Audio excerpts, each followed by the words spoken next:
ಅಂದ್ರೆ ಅವ್ರು 150 ಕೋಟಿ ಕೇಳ್ತಿದ್ದಾರೆ ಅಂತ ಸಿಎಂ ಆರೋಪ ಮಾಡಿದ್ರು.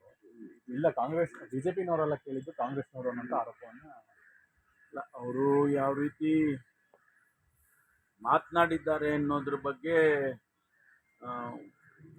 ವಿಡಿಯೋ ಫುಟೇಜಸ್ಸು ಕೂಡ ಇದೆ. ಮೀಡಿಯಾದಲ್ಲೂ ಅದನ್ನು ಕವರ್ ಮಾಡಿದರು ಆ ಸಂದರ್ಭದಲ್ಲಿ. ಈಗ ಅವರು ಮಾತು ಬದಲಾಯಿಸ್ತಾ ಇದ್ದಾರೆ ಅಂತಂದರೆ ಅದನ್ನು ಯಾವ ರೀತಿ ನಾವು ಅದು ತಗೋಬೇಕು ಅನ್ನೋದು ಗೊತ್ತಾಗೋದಿಲ್ಲ. ಆದರೆ ಇಷ್ಟಂತೂ ನಿಜ, ಅವ್ರ ಮನೆಗೆ ಹೋಗಿದ್ರು, ವಿಜಯೇಂದ್ರ ಅವರು ಆಫರ್ ಮಾಡಿದರು. ಅದನ್ನು ಅವರೇ ಹೇಳಿರೋದು, ಯಾರಿಗೂ ಗೊತ್ತಿತ್ತು ಅದು? ಅವ್ರು ಹೇಳದೇ ಇದ್ರೆ ಯಾರಿಗೂ ಗೊತ್ತೇ ಆಗ್ತಿತ್ತು. ಅವರು ಹೇಳಿದ್ದಾರೆ, ಮತ್ತು ಮೀಡಿಯಾದವ್ರು ಕೇಳಿದಾಗ ಕನ್ಫರ್ಮ್ ಮಾಡಿದ್ದಾರೆ. ಆಗಿರುವಾಗ ಈಗ ಅದಕ್ಕೆ ಈಗ ಬಂದು ನಾನು ಆ ರೀತಿ ಎಲ್ಲ ಕಾಂಗ್ರೆಸ್ನವ್ರು ಹೇಳಿದ್ರು ಅಂದರೆ ಅದು ಅವ್ರ ಮಾತಿನಲ್ಲಿ ನಂಬಿಕೆ ಹೋಗ್ಬಿಡುತ್ತೆ. ಅದರಿಂದ ಅದನ್ನು ಯಾವ ರೀತಿ ನೋಡೋಣ. ಅದು ನಾಳೆ ಸದನದಲ್ಲಿ ಇದನ್ನು ಪ್ರಸ್ತಾಪ ಮಾಡ್ಬೋದು ಅಂತ ಕಾಣಿಸುತ್ತೆ. ಮೂರು ಜನರ ಅವ್ರ ಹೆಂಡತಿ, ಅತ್ತೆ ಮತ್ತು ಬಾಮೈದನ ಹೆಂಡತಿ ನಿಖಿತಾ ಸಿಂಘಾನಿಯಾ ಅಂತಕ್ಕಂಥವ್ರು ಮತ್ತು ಅವರ ಮದರಿಂದ ಮತ್ತು ಅವರ ಬ್ರದರಿಂದಲೂ ಯಾರು 3 ಜನನ ಸೆಕ್ಯೂರ್ ಮಾಡಿದ್ದಾರೆ. ತಗೊಂಬಂದು ಇಲ್ಲಿ ಪ್ರೊಡ್ಯೂಸ್ ಮಾಡಿ ಈಗ ಅವರು ಕಸ್ಟಡಿ ಕೊಟ್ಟಿದ್ದಾರೆ. ತನಿಖೆ ಮುಂದುವರಿಯುತ್ತೆ. ಯಾಕೆಂದರೆ ಅವರು ಸುಮಾರು 40 ಪೇಜಿನ ಡೆತ್ ನೋಟನ್ನು ಬಿಟ್ಟಿದ್ದಾರೆ. ಅನೇಕ ವಿಷಯಗಳನ್ನು ಪ್ರಸ್ತಾಪ ಮಾಡಿದ್ದಾರೆ. ಭಾಳ ಮುಖ್ಯವಾಗಿ ಅವರು ಮಹಿಳೆಯರಿಗಿರ್ತಕ್ಕಂಥ ಏನು ಕಾನೂನಿನಲ್ಲಿ ಅವರಿಗೆ ಪ್ರೊವಿಷನ್ಸ್ ಇದೆ, ಅವರ ರಕ್ಷಣೆಗೆ ಪ್ರೊವಿಷನ್ಸ್ ಇದೆ, ಅದೆಲ್ಲ ಮಿಸ್ಯೂಸ್ ಆಗ್ತಾ ಇದೆ ಅಂತಕ್ಕಂಥದ್ದನ್ನು ಈಗ ಅವರು ಬರ್ಕೊಂಡಿದ್ದಾರೆ. ಈಗ ಒತ್ತಾಯ ಮಾಡ್ತಾಯಿದ್ರು, ನನಗೆ 3 ಕೋಟಿ ರೂಪಾಯಿ ಕೇಳಿದರು, ಅನೇಕ ಸಂದರ್ಭದಲ್ಲಿ ಒತ್ತಾಯ ಮಾಡಿದರು, ಹಣಕ್ಕೆ ಏನೇನೋ ಬರೆದಿದ್ದಾರೆ. ನನಗೆ ಪೂರ್ತಿ ಸಂಪೂರ್ಣವಾಗಿ ಓದಿಲ್ಲ. ಆದರೆ ಅದರಲ್ಲಿ ಇರ್ತಕ್ಕಂಥ ಅಂಶ ಗಂಡಂದಿರಿಗೆ ತೊಂದರೆ ಆಗುತ್ತೆ ಅನ್ನುವಂಥದ್ದು, the rights of man is question. ಅದು ಈಗ ಭಾಳ ದೊಡ್ಡ ಪ್ರಮಾಣದಲ್ಲಿ ಚರ್ಚೆ ಆಗ್ತಾ ಇದೆ ಇಡೀ ದೇಶದಲ್ಲಿ. ಅಂದರೆ ಕಾನೂನಿನ ಬದಲಾವಣೆ ಆಗಬೇಕಾ ಏನು ಹಾಗೆ ಅಂತೇಳಿ ಮಹಿಳೆಯರಿಗೆ ಕೊಟ್ಟಿರ್ತಕ್ಕಂಥ ರೈಟ್ಸ್, ಹಕ್ಕುಗಳು ಮಿಸ್ಯೂಸ್ ಆಗ್ತಾ ಇದೆ ಅನ್ನುವಂಥ ರೀತಿಯಲ್ಲಿ. ಯಾಕೆಂದರೆ ಈಗ ಹೋಟೆಲ್ ಕೂಡ ಏನು ಹೇಳ್ತಾರೆ, ಈಗ ಡೈವರ್ಸ್ ಆದಾಗ ಅಥವಾ ಸತ್ತು ಹೋದರೆ ಕಾಂಪನ್ಸೇಷನ್ಗಳು ಕೊಡಬೇಕು ಅಂತ ಆದೇಶಗಳು ಮಾಡ್ತಾರೆ. ಈಗ ಡೈವರ್ಸ್ ಮಾಡ್ಕೊಂಡಿರ್ತಾನೆ, ಅವನಿಗೆ ಮಾನಸಿಕವಾಗಿ ತೊಂದರೆ ಆದಾಗ ಇವರು ಡೈವರ್ಸ್ ಮಾಡುವಾಗಲೇ ಇವರು ಕೋರ್ಟ್ನವರು ಆದೇಶ ಮಾಡಿ ಒಂದು 50,000 ರೂಪಾಯಿ ಕಾಂಪನ್ಸೇಷನ್ ಕೊಡಬೇಕು ಅಂತ ಆದೇಶ ಮಾಡಿದರೆ, ಉದಾಹರಣೆ ಅವನಿಗೆ ಮಾನಸಿಕವಾಗಿ ತೊಂದರೆ ಆಗಿ ಕೆಲಸದಿಂದ ಅವನನ್ನು ತೆಗೆದುಹಾಕಿದರೆ, ಆ ಸಂದರ್ಭದಲ್ಲಿ ಅವನು ಎಲ್ಲಿಂದ 50,000 ರೂಪಾಯಿ ತಂದು ಕೊಡ್ತಾನೆ ಅಂತ ಹೇಳಿ ಈ ಥರದ್ದೆಲ್ಲ ಕೆಲವು ಪ್ರಶ್ನೆಗಳಿಗೆ ಉದ್ಭವ ಆಗಿದ್ದಾವೆ. ಅದ್ರ ಬಗ್ಗೆ ದೇಶದಲ್ಲಿ ಚರ್ಚೆ ಆಗ್ತಾ ಇದೆ. ಅದನ್ನು ಮುಂದಿನ ದಿನದಲ್ಲಿ ಏನು BNSS ಇದೆ, ಭಾರತೀಯ ನ್ಯಾಯ ಸಂಹಿತ ಹೊಸದಾಗಿ ಮಾಡಿರ್ತಕ್ಕಂಥ ಕಾನೂನು, ಅದರಲ್ಲಿ ಬದಲಾವಣೆಗಳನ್ನು ಹೇಗೆ ತರಬೇಕು ಅನ್ನೋದ್ರ ಬಗ್ಗೆ ಚರ್ಚೆ ಮಾಡಬೇಕಾಗ್ತದೆ. ಮುಂದಿನ ದಿನದಲ್ಲಿ ನಮ್ಮಲ್ಲಿಯೂ ಆಗಬೇಕು, ಕೇಂದ್ರದಲ್ಲಿ ಕೂಡ ಆಗಬೇಕು. ಆ ಸಂದರ್ಭದಲ್ಲಿ COVID-19ನಲ್ಲಿ ಅವ್ಯವಹಾರ ಆಗಿರೋದಂತೂ ನಿಜ. ಅದನ್ನು ಯಾರು ನಾವೇ ಹೇಳಿದ್ದೀವ? ಜಸ್ಟಿಸ್ ಪುನಾ ಅವರ ತನಿಖೆಯಲ್ಲಿ, ಅವರ ವರದಿಯಲ್ಲಿ ಬಂದಿರತಕ್ಕಂಥದ್ದು. ನಾವ್ಯಾರೋ ಹೇಳಿದ್ದಾರೆ ಅಂದರೆ ಓಕೆ, ರಾಜಕೀಯ ಮಾಡ್ತಾರಪ್ಪ ಕಾಂಗ್ರೆಸ್ನವರು ಅಂತ ಹೇಳೋದು ಸಹಜ. ಆದರೆ ಜಸ್ಟಿಸ್ ಪುನಾ ಅವರ ವರದಿಯಲ್ಲಿ ಒಂದೊಂದು ಸೆಕ್ಷನನ್ನು ಕೂಡ ಅವರು ಭಾಳ ಡೀಟೇಲ್ ಆಗಿ ನೋಡಿದ್ದಾರೆ.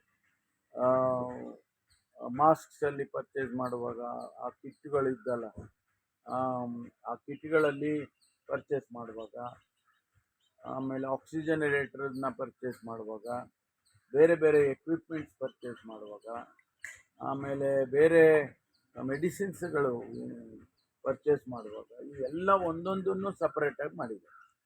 ಅದನ್ನು ಈಗ ನಾವು FIR ಹಾಕಿ ಆ ಇಲಾಖೆಯವರು FIR ಹಾಕಲೇಬೇಕಾಗ್ತದೆ. ಯಾಕೆಂದರೆ ಅವರು ಇಲ್ಲಾಂದ್ರೆ ಅವ್ರ ಜವಾಬ್ದಾರಿ ಆಗ್ತದೆ.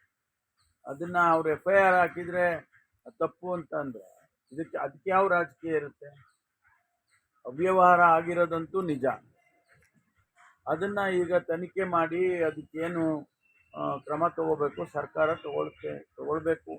ಅದಕ್ಕೆ ನಾವು ಹಿಂದೆನೇ ಮುಖ್ಯಮಂತ್ರಿಗಳು ಹೇಳಿದ್ರು, ನಾನು ತನಿಖೆ ಮಾಡಿಸ್ತೇನೆ ಇದ್ರ ಬಗ್ಗೆ ಅಂತೇಳಿ. ನೂರಾರು ಕೋಟಿ ರೂಪಾಯಿ ಹಗರಣ ಆಗಿದೆ, ಸಾವಿರಾರು ಕೋಟಿ ರೂಪಾಯಿ ಹಗರಣ ಆಗಿದೆ ಅಂತೆಲ್ಲ ಹಿಂದೆಲ್ಲ ನಾವು ಹೇಳಿದ್ವಿ. ಅದನ್ನು ಈಗ ತನಿಖೆ ಮಾಡುವಾಗ ಅದೆಲ್ಲ ಹೊರಗಡೆ ಬಂದಿದೆ. ಜಸ್ಟಿಸ್ ಪುನಾ ಅವ್ರಿಗೆ ಇನ್ನೂ ಡೀಟೇಲ್ ಆಗಿ ಅದನ್ನು ನೋಡ್ತೇವೆ. ಸರ್ ಇದರಲ್ಲಿ ಬರೀ ಕ್ಯಾಬಿನೆಟ್ ಸಬ್ ಕಮಿಟಿ ಮಾಡಿದ್ದಾರೆ, ಅದನ್ನು ನೋಡಿ ಆಮೇಲೆ ಕ್ರಮ ತಗೊಳ್ಳಿ. ಕೇವಲ ಅಧಿಕಾರಿಗಳ ಹೆಸರು ಮಾತ್ರ ಇದೆ, ಯಾವುದೇ ರಾಜಕಾರಣಿಗಳ ಹೆಸರು ಉಲ್ಲೇಖ ಆಗಿಲ್ಲ ಅನ್ನೋಂಥದ್ದು ಆರೋಪ. ಇಲ್ಲ, ಅಲ್ಲಿ ಏನು ಬಂದಿದೆ ಆ ತನಿಖೆ ವರದಿಯಲ್ಲಿ ಏನು ಬಂದಿದೆ ಅದನ್ನು ರಾಜಕಾರಣಿಗಳದ್ದು ಬಂದರೆ ಅದನ್ನು ಹೊರಗಡೆ ತರ್ತೀವಿ. ಅದನ್ನು ಮುಚ್ಚಿಡೋ ಅಂಥ ಪ್ರಶ್ನೆ ಏನಿದೆ.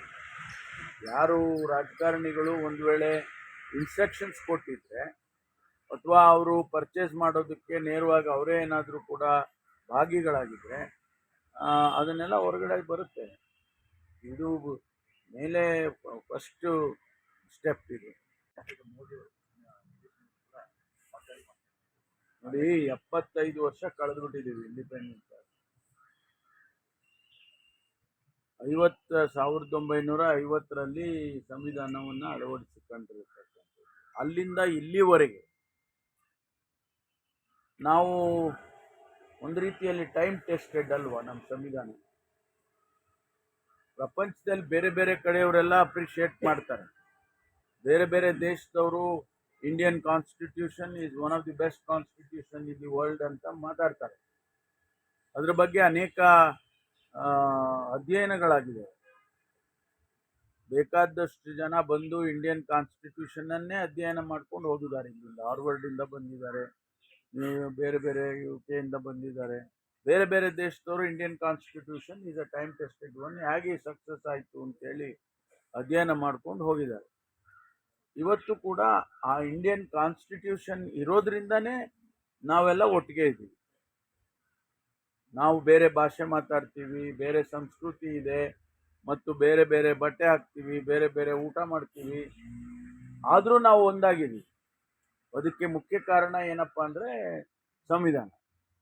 ಅದನ್ನೇ ಇವರು ಪ್ರಶ್ನೆ ಮಾಡೋದಕ್ಕೆ ಹೊರಟ್ರೆ, ಯಾರು ಹೇಳಿದ್ಯಾರು ಸಂವಿಧಾನವನ್ನು ಬದಲಾಯಿಸ್ತೀವಿ ಅಂತಕ್ಕಂಥ ಮಾತುಗಳನ್ನು ಹೇಳಿದವರು ಯಾರು? ಭಾರತೀಯ ಜನತಾ ಪಾರ್ಟಿಯ ಸಂಸದರು, ಭಾರತೀಯ ಜನತಾ ಪಾರ್ಟಿಯ ಮುಖಂಡರುಗಳು ಇಡೀ ದೇಶದಲ್ಲಿ ಆ ಹೇಳಿಕೆಗಳನ್ನು ಕೊಟ್ಟಿದ್ದಾರೆ. ಇವತ್ತು ಅದ್ರ ಬಗ್ಗೆ ಪ್ರಶ್ನೆ ತೆಗಿತಾರೆ. ಕಾಂಗ್ರೆಸ್ನವರು ಇಂಡಿಯನ್ ಕಾನ್ಸ್ಟಿಟ್ಯೂಷನನ್ನು ಇದು ಮಾಡಿದ್ದಾರೆ ಅಂತೇಳಿ ನೆಹರೂರವ್ರ ಮೇಲೆ ಆಪಾದನೆ ಮಾಡೋದಾದರೆ, ನೆಹರು ಮಾಡಿದ 10% ಕೆಲಸ ನರೇಂದ್ರ ಮೋದಿ ಅವರು ಮಾಡೋದಕ್ಕೆ ಆಗಿಲ್ಲ ಇನ್ನೂ ಕೂಡ. ಈ ದೇಶದಲ್ಲಿ ಅನೇಕ ಪಬ್ಲಿಕ್ ಅಂಡರ್ಟೇಕಿಂಗ್ಸ್ ಅವುಗಳನ್ನೆಲ್ಲ ಕಟ್ಟಿದವರು ಯಾರು? ನೆಹರೂರವರ ದೂರದೃಷ್ಟಿ. ಪಂಚವಾರ್ಷಿಕ ಯೋಜನೆಯಲ್ಲಿ ಅವರು ಇಲ್ಲಿಯವರೆಗೂ ಅದನ್ನು ತಗೊಂಡು ಬಂದರು. ಇವರು ಅದನ್ನು ಬದಲಾಯಿಸಿ ಪ್ಲಾನಿಂಗ್ ಕಮಿಷನ್ ಇದ್ದದ್ದನ್ನು ತಗೊಂಡೋಗಿ ನೀತಿ ಇದು ಮಾಡೋದಕ್ಕೆ ಹೊರಟಿತ್ತು. ಇದೆಲ್ಲ ಅವರು ಈ ದೇಶದ ಬೆಳವಣಿಗೆಗೆ ಅವ್ರದ್ದೇನು ಕೂಡ ಕಾಂಟ್ರಿಬ್ಯೂಷನ್ನು ಇಲ್ಲ ಅನ್ನೋದನ್ನು ಹೇಳೋದಕ್ಕೆ ಬಯಸ್ತೀನಿ. ಇಲ್ಲ, ಮೊದಲನೇ 3 ದಿನ ಸ್ಪೀಕರ್ ಅನೌನ್ಸ್ ಮಾಡಿದ್ದಾರೆ. ಈಗಾಗಲೇ 3 ದಿವಸ ವಿಧಾನಸಭೆಯಲ್ಲಿ ಉತ್ತರ ಕರ್ನಾಟಕದ ಬಗ್ಗೆ ಚರ್ಚೆ ಮಾಡಬೇಕು ಅಂತ ತಿಳಿಸಿದ್ದಾರೆ. ಅದಾದಮೇಲೆ ನೆಕ್ಸ್ಟು ಬೇರೆ ತಗೊಳ್ಳೋಣ ಸಬ್ಜೆಕ್ಟ್ ಅಂತ ಹೇಳಿದ್ದಾರೆ. ಈಗಾಗಲೇ ಸರ್, ಪ್ರಮುಖವಾಗಿ ರೈತರ ಸಮಸ್ಯೆ ಚರ್ಚೆ ಆಗ್ತಿಲ್ಲ ಅಂತ ನಾಳೆ ಬೆಳಗಾವಿ ಚಲೋ ಮಾಡೋಕ್ಕೆ ರೈತರ ಸಂಘದ ಇಲ್ಲ, ನಾಳೆನೇ ಮಾಡ್ಬೋದಲ್ಲ.